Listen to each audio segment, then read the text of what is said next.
Igni qeerroonni jige Itoophiyaa jigde kaase kaa. Yeah.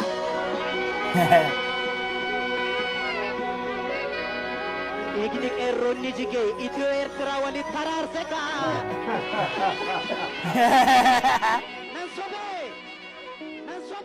Akkamisin kabajamoo jaallatamoo dhuftoota kubbaa kana gara chaanaalii kootti dhiyeeffanis jecha har'a qophii bareedaa qabadhee gara keessan deebi'ee jira. Viidiyoo koo irratti akkasii impoortii abdii guddaa qaba. Har'a kan chaanaalii koo faaraa kan taatan subscribe gochuun maatii ta'uu keessan naaf dhugoomsaan siniin jira. Har'a kan viidiyoo qabadhee gara keessan dhufeen kanan jiru yerootti Jawaar Mohaammed gochaa Hacaaluun Hundeessaa konsertii miiliiniyeemitti taasifame sanarratti gochaa Hacaaluun taasisuun baay'ee kan isatti tole ta'uusaa Jawaar Mohaammed immoo kan wanta keessa koo jiru dubbatee jiree gara Hacaaluutti bilbiluudhaan yeroo Hacaaluu wajjin haasaa taasisu ni jiraata. Viidiyoo kana kan ilaalan afirraa kooti hamma xumuraatti na waliin tura. The scoring. Well, let's watch Hacaaluu.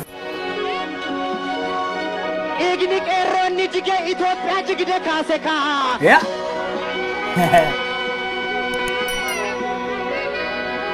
Igni qeerroonni jige Itiyoo Eertiraa walitti taraarse kaa. Nan sobee. Nan sobee ijoollee Oromoo. Nan sobee ijoollee biyya koo. Igni qeerroonni jige.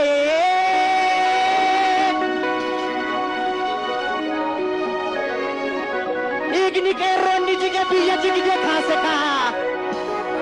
Galma dhugaa ijaaruuf galma sobaa raase Alaba kaa. Baba, Galma dhugaa sida feedhaaniin oh, ijaaran exactly, of course. He read it to me. Galma dhugaa jaalalaaniin ijaaran na boru. Indo Abbaan Boruu. Utuma murtuu inoora abbaan horu. Otoo addakkee murtuu inoora abbaan horu. Inoora abbaan horu.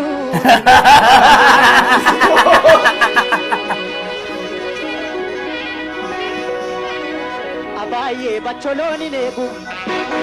Abuukoo. Este maane mandi zaman malata. Abaayee koobara nan beeku. Abaayee of na sassachiisa. Abaayee warri Ingiliizi. Abaayee xiyyaara tamaa oliga. Abaayee warri Ingiliizi. Abaayee roobbiidhaa tamaara. Abuukoo si fuudhee badoofo. Abaayee jaranna abaara. Egaa si nangalaa. Hacaaluu. Agar hear this one.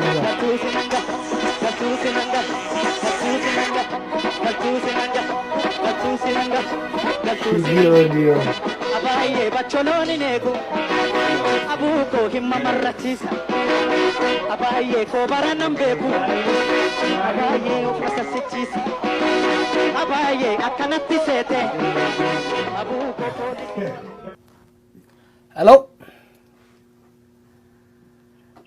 Matrayasi.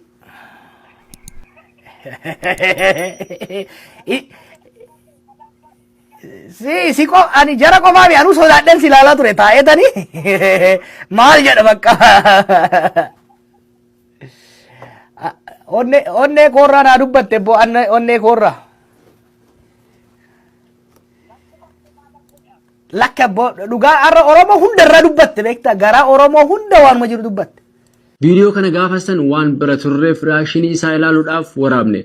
Har'a innis ajjeefamee Jawaaris hidhamee Oromiyaan hayyuun keessaa guuramee ilmaan adeetiitiin bulaa jirti. Kanas gaafa dabarre dubbanna seenaaf ol haateessu. Jawaar akkuma jette hidhaas ni baata mootummaas ni taata. Iddoo jirtutti nagaan siif haa ta'u.